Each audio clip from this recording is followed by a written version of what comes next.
Class good morning. आज की class में हम आपको पढ़ाएंगे घनमूल। इन दिनों हम आपको घन तथा घनमूल के बारे में बता रहे थे। तो घनमूल बताने से पहले हम आपको थोड़ा सा घन किसे कहते हैं इसका रिवीजन करा दें, जिससे आपने जो पिछली क्लास को पढ़ा है अगर उसमें थोड़ा सा भी कुछ भूल गया है तो फिर से आपको याद हो जाए, क्योंकि घनमूल जो है घन पर ही आधारित है। सबसे पहले जान लेते हैं, हमने सबसे पहले आपको वर्ग पढ़ाया। वर्ग क्या होता है? जब किसी संख्या को उसी संख्या से गुणा करते हैं तो जो प्राप्त संख्या होती है वो क्या होती है? वर्ग होती है। ठीक है, प्राप्त संख्या जिस संख्या से प्राप्त होती है वही संख्या प्राप्त संख्या की वर्गमूल कहलाता है। जैसे अगर हम 2 से 2 का वर्ग करेंगे तो क्या प्राप्त करेंगे? 4 प्राप्त करेंगे, और 4 का वर्गमूल क्या होगा? 2 होगा।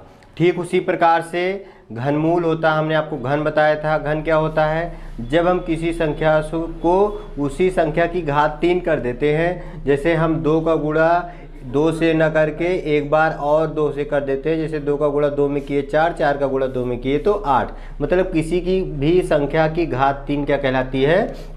उस संख्या का घन कहलाता है। अब जैसे घनमूल किसे कहेंगे हम? यहाँ पे हमें 2 का घन क्या है?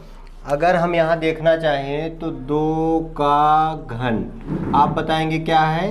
हमने कहा किसी भी संख्या की घात 3 क्या होती है? दी गई संख्या का घन होती है। तो 2 की घात 3। अब इसको अगर हम हल करेंगे तो 2 का गुणा 2 से 2 का गुणा 2 से हमें कितना प्राप्त हुआ? 8 प्राप्त हो गया। क्या प्राप्त हो गया बच्चों? 8 प्राप्त हुआ। इस प्रकार से आप कह सकते हैं कि 8 क्या है? 8 एक पूर्ण घन संख्या। क्या है? 8 एक पूर्ण घन संख्या है। अब सबसे ज़्यादा जरूरी ये है कि ये जानना कि कोई भी संख्या पूर्ण घन कैसे होगी। अगर जब हम किसी संख्या का अभाज्य गुणनखंड विधि से गुणनखंड करेंगे तो वहाँ हमें जितने भी अभाज्य संख्याएं प्राप्त होंगी, अगर सभी की घात 3 प्राप्त हो जाती है तो दी गई संख्या क्या होगी? वो पूर्ण घन संख्या होगी। अगर कोई भी संख्या में ऐसा नहीं प्राप्त होता है, घात 3 नहीं होती है, तो वह संख्या जो है एक पूर्ण घन संख्या नहीं होगी। ठीक है, तो इसके लिए हम आपको कुछ सवाल बताएंगे जिससे आपको थोड़ा सा स्पष्ट भी होगा कि सवाल कैसे हमारे चैप्टर में हैं और कैसे हमारे सिलेबस के अंतर्गत सवाल आते हैं। तो आइए हम थोड़ा सा सवाल के बारे में जान लेते हैं, उसके बाद हम आपको घनमूल बताते हैं। तो देखेंगे यहाँ पे आपको एक सवाल दिया गया है, वह छोटी से छोटी संख्या बताइए जिसमें 1323 से गुणा करने पर गुणनफल पूर्ण घन हो जाए। ऐसे सवाल आपको पहले मिलते थे, छोटी से छोटी संख्या, बड़ी से बड़ी संख्या, तो आप लघुत्तम, महत्तम ये सब चीज़ें निकालते थे। हमने पूर्ण वर्ग में भी ऐसे सवाल आपको बताए थे, जहाँ पे आपको दिया था वह छोटी से छोटी संख्या बताइए जिसमें किसी संख्या से गुणा करने पे या जो दी गई संख्या होती थी गुणा करने पर आपका गुणनफल क्या हो जाए? पूर्ण वर्ग हो जाए। वहाँ आपने क्या किया था? वहाँ आपने अभाज्य गुणनखंड विधि से निकाला था गुणनखंड। उसके बाद सबके 2-2 के ग्रुप बनाए, और ग्रुप बनाने के बाद जिनका ग्रुप में जो संख्या कम हुई उसी से गुणा कर दिए तो हमें प्राप्त है। सेम हम यहाँ भी करेंगे। हम सबसे पहले क्या करेंगे? हम 1323 का अभाज्य गुणनखंड निकालेंगे। अभाज्य गुणनखंड निकालने के बाद सभी संख्याओं का ग्रुप बनाएंगे। ग्रुप में एक संख्या 3-3 बार होगी, और जो संख्या नहीं होगी वहाँ पे 3 बार उसी संख्या से जो है गुणा कर देंगे। मतलब गुणा करेंगे नहीं, हम केवल आपको शो करेंगे कि अगर हम इस संख्या से गुणा कर देते तो हमें सभी संख्याओं की घात 3 मिल जाती, तो हमारी ये संख्या क्या हो जाएगी? पूर्ण घन हो जाएगी। आइए एक बार देखते हैं। हम सबसे पहले क्या करेंगे? हम 1323, आपको अगर जैसे आप 1323 यहाँ लिख लीजिए, और अगर आप यहाँ फेयर में मान लीजिए जब आप सवाल लगाते हैं ना करना चाहें तो आप यहाँ गुणनखंड कर सकते हैं। देखेंगे जैसे लास्ट में 3 है तो 2 से तो कटने वाला नहीं है, तो सबसे पहले हम क्या करेंगे? 3 से काटेंगे। अभी कोई बच्चा पूछ ले सर जी हम 4 से क्यों नहीं काटेंगे, तो आपको बता दें अभाज्य गुणनखंड कहा जाता है। मतलब ऐसी संख्याओं से काटते हैं जो संख्याएं किसी से न कटे, स्वयं से कटे और एक से कटे। तो देखिए 3 चौक 12, 3 चौक 12, 3 इक्के 3, ये देखेंगे 3 से कटेगा कि नहीं कटेगा, तो 3 इक्के 3, 3 चौक 12 और 7 एक 21। ठीक है, 3 चौक 12, 3 9 27। अब बताइए 49 तो 3 से नहीं कटता है, तो हम किससे काटेंगे? 7 से काटेंगे। ठीक है, 7 एक बार आया। अब हम यहाँ क्या लिख लेंगे? हम यहाँ 3 गुणे 3 गुणे 3 गुणे 7 गुणे 7। हमें ऐसा दिखा कि जब हमने 1323 का गुणनखंड किया तो हमें 3 गुणे 3 गुणे 3 गुणे 7 गुणे 7 मिला। हमने अभी आपको क्या बताया, आप कैसे निकालेंगे? आप अभाज्य गुणनखंड विधि से निकालेंगे गुणनखंड, उसके बाद सबके ग्रुप 3 बनाने का प्रयास करेंगे। जिन संख्या के ग्रुप 3 बनने में जिस संख्या से गुणा करना पड़े वही आपकी छोटी छोटी संख्या है। यहाँ आप देख रहे हैं कि 3 की घात तो 3 मिल जा रही है, लेकिन 7 की घात कितनी मिल जा रही है? 2। अगर आपको एक 7 और मिल जाए तो यह संख्या आपका 7 का भी घन हो जाएगा। तो इसका मतलब जब हम 7 से 1323 में गुणा करेंगे तो आपकी जो संख्या होगी वह क्या हो जाएगी? पूर्ण घन हो जाएगी। तो हम लिखेंगे अतः वह संख्या क्या है? 7 है। वह संख्या 7 है। और अगर यहाँ पे आप देखना चाहें तो अगर आप 1323 में 7 से गुणा कर देंगे तो आप देख पाएंगे कि आपको 3 का भी घन हो जाएगा और 7 का भी हो जाएगा। आइए एक सवाल और देखते हैं जिससे आपको थोड़ा सा और स्पष्ट हो। आइए देखते हैं, यहाँ पे दिया गया है 1600 को किस छोटी से छोटी संख्या से भाग दें। ध्यान देंगे यहाँ पे, ऐसा नहीं कि एक सवाल आपको बताया गया आप उसी तरीके से सभी सवालों को करें, नहीं। सवाल को सबसे पहले आप समझिए। लिखा है 1600 को किस छोटी से छोटी संख्या से भाग दें। अभी तक हमने जो बताया, क्या बताया? वहाँ था कि किस छोटी से छोटी संख्या से गुणा करें। यहाँ क्या है? किस छोटी से छोटी संख्या से भाग दें। तो भागफल आपका क्या हो जाए? पूर्ण घन। वर्ग और घन का भी ध्यान आपको रखना है। तो वहाँ देखिए जब आपने किया था तो 7 का आपको 7 का स्क्वायर मिला था, आपको 7 का घन चाहिए। आपसे हमने बताया कि अगर आप 7 का गुणा कर दे तो आपको 7 का घन मिल जाएगा। तो इस प्रकार से अगर आप 7 का गुणा कर देते तो गुणनफल आपका पूर्ण घन हो जाता। यहाँ भाग करना है। जैसे मान लीजिए आपको वही संख्या दे दी जाए और कहा जाए किस छोटी से छोटी संख्या से भाग कर दें कि आपकी जो संख्या है या गुणनफल है या भागफल है वो क्या हो जाए? पूर्ण घन हो जाए। तो आपको वहाँ 7 2 बार मिला था। कितनी बार मिला था? जैसे आपने वहाँ देखा था आपको 3 की घात 2 मिला था प्लस 7 कितना मिला था? 2 बार मिला था। तो इसका अर्थ है कि अगर आप 7 की घात 2 से भाग कर देते तो आपको क्या मिल जाता? 3 की घात 3 मिल जाता और फिर जो प्राप्त संख्या होती वो क्या होती? पूर्ण की घन होती। उसी प्रकार से इसको भी करेंगे। तो सबसे पहले हम 16 का अभाज्य गुणनखंड विधि से क्या करेंगे? निकाल लेंगे गुणनखंड। देखेंगे यहाँ पे 1600 2 से निश्चित रूप से कटेगा, ये भी 2 से कट जाएगा, ये भी 2 से कट जाएगा, ये भी 2 से कट जाएगा, ये भी 2 से कटेगा, ये भी 2 से कटेगा। अब बताइए 2 से कटेगा? नहीं कटेगा। क्यों नहीं कटेगा? क्योंकि अंत में 5 है। अब 5 से कट गया। अब यहाँ पे आप लिख लीजिए, ठीक है। आप क्या लिखेंगे? 1600 का जब आपने गुणाखंड किया तो आपको यहाँ 3 और 3 मिला 6 बार। तो 2 गुणे 2 गुणे 2 गुणे 2 गुणे 2 3 और गुणे 2 गुणे 5 गुणे 5 ये आपको मिला, ठीक है। अगर ये वर्ग होता तो यहाँ पे जोड़ा बनता, ठीक। जो समूह बनाते हैं, जो ग्रुप बनाते हैं, 2 2 का बनाते हैं। ये घन है तो हमको ग्रुप किसका करना है? 3 3 का करना है। तो यहाँ पे आप क्या करेंगे? आपने 2 की घात 3 कर ली, 2 की घात 3 कर ली। अलग अलग करेंगे, हम 2 की घात 6 नहीं लिखेंगे, हम 2 की घात 3 2 की घात 3, हमें 3 3 का ग्रुप बनाना है। फिर हम देख रहे हैं 5 की घात 2 है, मतलब अगर हम मान लीजिए अभी 2 की घात 3 गुणे 2 की घात 3 गुणे 5 की घात 2 में अगर हम 5 की घात 2 से भाग कर दें तो आपको क्या मिलेगा? 2 की घात 3 2 की घात 3 मिल जाएगा। मतलब दोनों ग्रुप में आपको घाते घाते 3 हो गई। तो इसका अर्थ है कि आपको इससे जो प्राप्त संख्या होगी वह पूर्ण घन होगी। तो तात्पर्य यहाँ से ये निकला, अगर आप 5 की घात 2 मतलब 25 से गुणा कर दे तो छोटी से छोटी संख्या क्या हो जाएगी आपकी? आपको ये करना नहीं है, आप यहाँ से देख लेंगे, गुणा करना है भाग करना है, चेक करना है। आप छोटी से छोटी संख्या आपकी कितनी हो गई? छोटी से छोटी संख्या आपकी 25 हो गई। मतलब जब आप 1600 को 2500 से भाग दे देंगे तो जो प्राप्त संख्या होगी वही संख्या आपकी पूर्ण घन होगी। तो इस प्रकार से घन के सवाल आप बहुत स्पष्ट रूप से लगा सकते हैं। हम आपको थोड़ा सा घनमूल बताते हैं, तो घन जानना बहुत आवश्यक था, इसके लिए हमने आपको थोड़ा सा घन बताया, क्योंकि घनमूल घन से ही हमें प्राप्त होता है। तो आइए घनमूल देखते हैं। आइए हम आपको बहुत ही इंटरेस्टिंग टॉपिक पढ़ाते हैं, घनमूल। बहुत ही ध्यान से देखिएगा, बिल्कुल नया टॉपिक है आपके लिए। जैसे हमने आपको वर्गमूल बताया था, आपने बहुत ही ध्यान से देखा था, बहुत ही अच्छे से आपने पूरी क्लास को अटेंड किया था। तो आज पूरी अच्छे से बहुत ही कंसंट्रेट करके क्लास अटेंड करिए, जिससे कि कभी आपको घनमूल न भूले। अगर आपको घनमूल नहीं भूलेगा तो आप बहुत ही आसानी से सवालों को लगा लेंगे।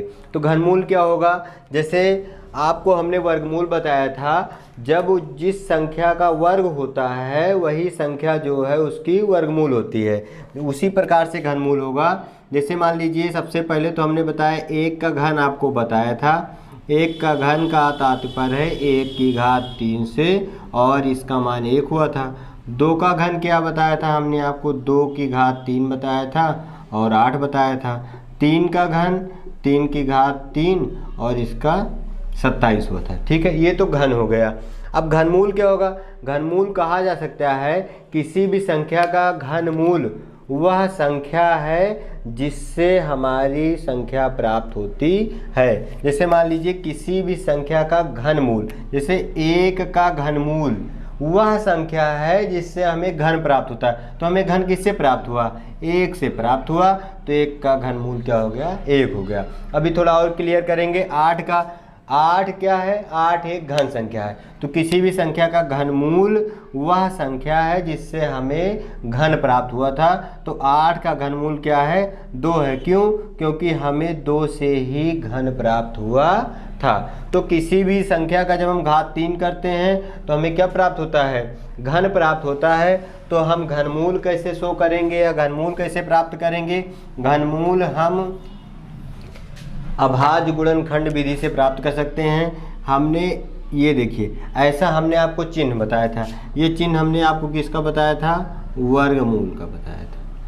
ठीक है, और ये भी बताया कि यहाँ पे 2 छिपा होता है लेकिन लिखा नहीं होता। जिस प्रकार से कोई भी चर संख्या के आगे अगर प्लस का चिन्ह होता है तो नहीं लिखा जाता है, अगर गुणांक 1 होता है तो नहीं लिखा जाता है, अगर घातांक 1 होता है तो नहीं लिखा जाता, उसी प्रकार से यहाँ अगर ऐसा लिखा है, अगर जैसे मान लीजिए यक्स का वर्गमूल कहा जाए, क्या कहा जाए, यक्स का वर्गमूल, तो आप अंडर रूट यक्स, ठीक है। और अगर ऐसे यक्स का क्या कहा जाए, आपको घनमूल कहा जाए।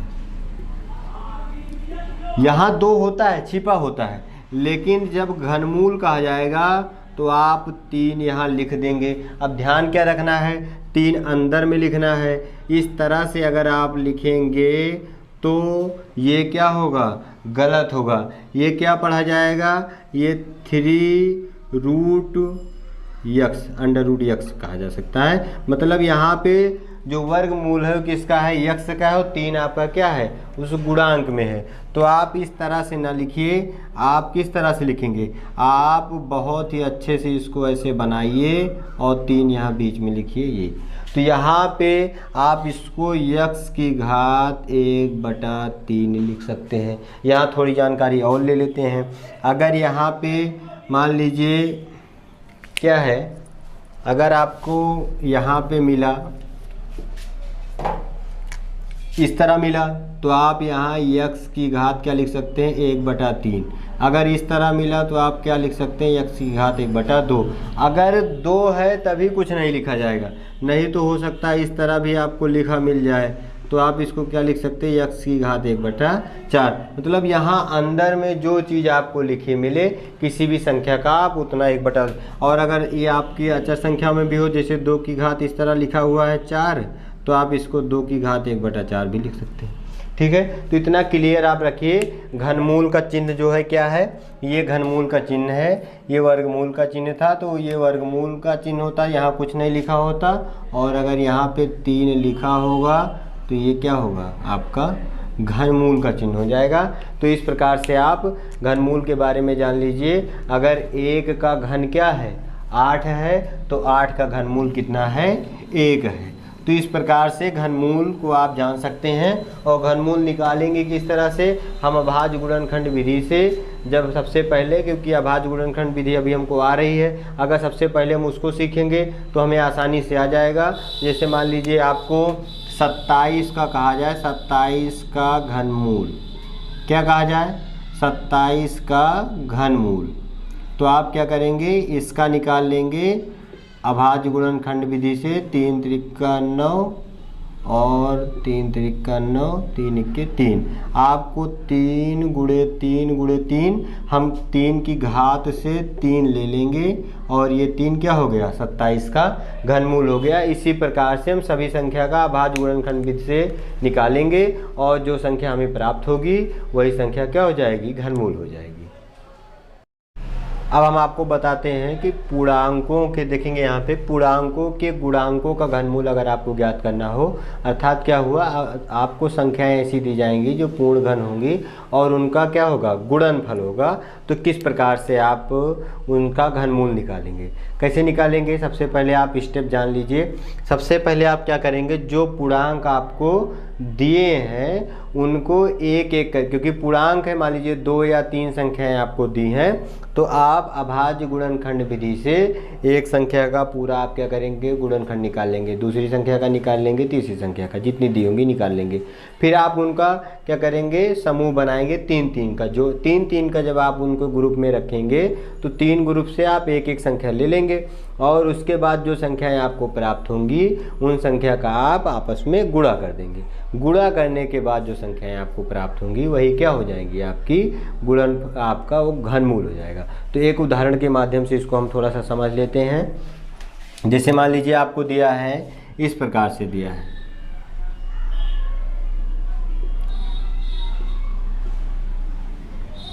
अगर जैसे मान लीजिए दिया का मान ज्ञात करो, ऐसा दिया जाए आपको, का मान ज्ञात करो। अब अगर ऐसा सवाल आपको दिया गया, यहाँ पे कहीं आपको लिखा है क्या घनमूल ज्ञात करो या क्या ज्ञात करो? नहीं लिखा है ना। लेकिन जब आप इसको देख रहे हैं तो यहाँ पे ये दिख रहा है कि ये जो निशान बना हुआ है बीच में 3 लिखा है, इसका तात्पर्य है हमें इसका क्या करना है? 729 गुणे 216 का घनमूल ज्ञात करना है। तो हमने क्या बताया? सबसे पहले आप दी गई संख्याओं का अभाज्य गुणनखंड विधि से गुणनखंड करते हैं। सबसे पहले हम वो कार्य कर लेते हैं। यहाँ हम 729 का करेंगे, आपको क्या प्राप्त होगा? 3 से करेंगे, 2 से जाएगा नहीं, 2 3 दूनी 6, 2 3 चौक 12, 3 त्रिका 19, 8 त्रिक 24, और ये क्या हो जाएगा आपका? 3 दूनी 6, 7 त्रिक 21, 3 9 27, 3 त्रिका 9। ठीक है, और एक दूसरे का कर लेते हैं, क्या है? 216 है। 2 से, फिर कितने से?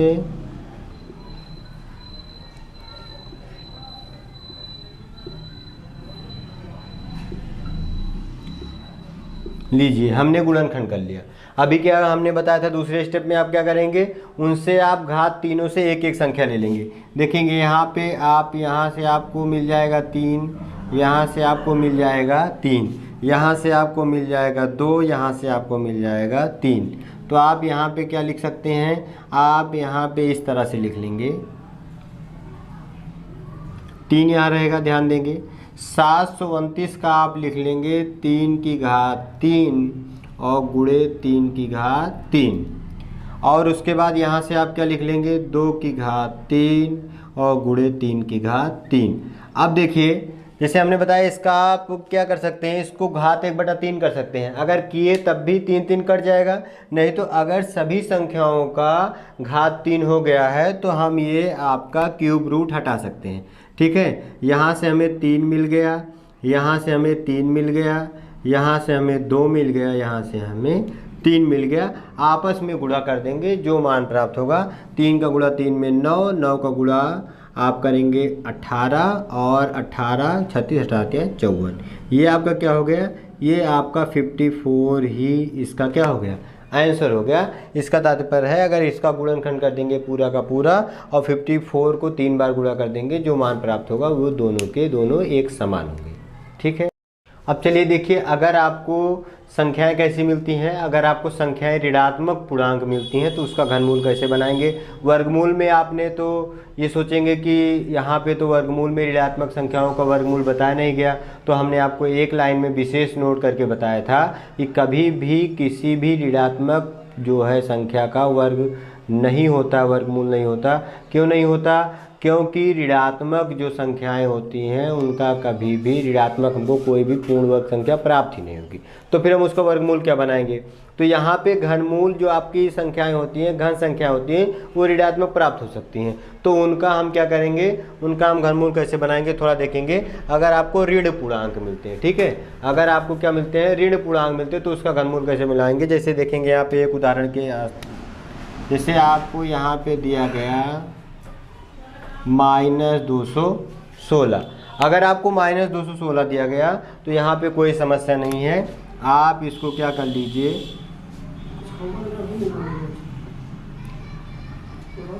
आप -1 गुणे 216 कर लीजिए, क्योंकि 1 से और -1 से कोई जो है समस्या नहीं है। 1 का घनमूल भी 1 होता है, 1 का घन भी 1 होता है, -1 का घनमूल भी 1 होता है, -1 होता है, -1 का घन भी 1 होता है। तो हमने क्या किया, -1 कर लिया और गुणे 216 कर लिया। अब आपको बहुत आसान लग रहा होगा, क्यों आसान लग रहा होगा, क्योंकि जैसे अभी हमने 216 को तोड़ा था वैसे आप 216 को तोड़ देंगे, और जब आप 216 को तोड़ेंगे तो आसानी से आपको क्या मिल जाएगा, इसका घनमूल मिल जाएगा। देखेंगे यहाँ को 216 को तोड़ के 2, वही आपका होगा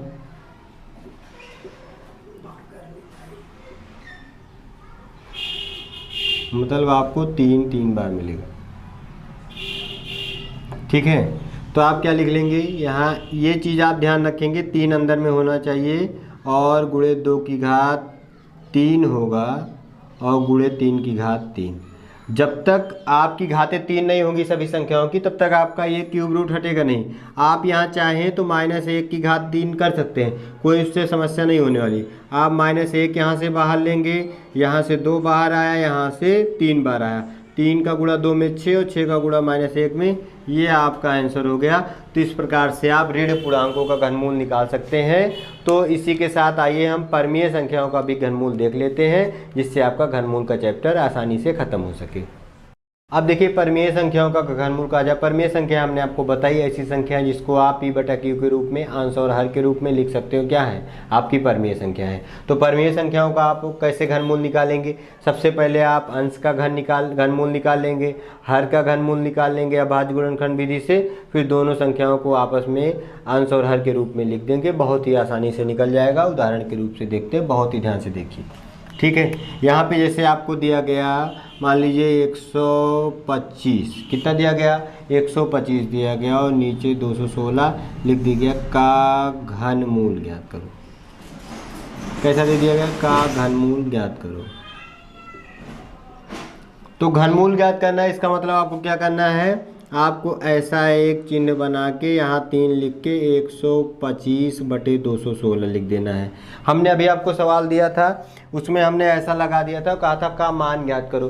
तो यहाँ मान ज्ञात करने का तात्पर्य भी घनमूल से है, ना लिखा होगा तब भी।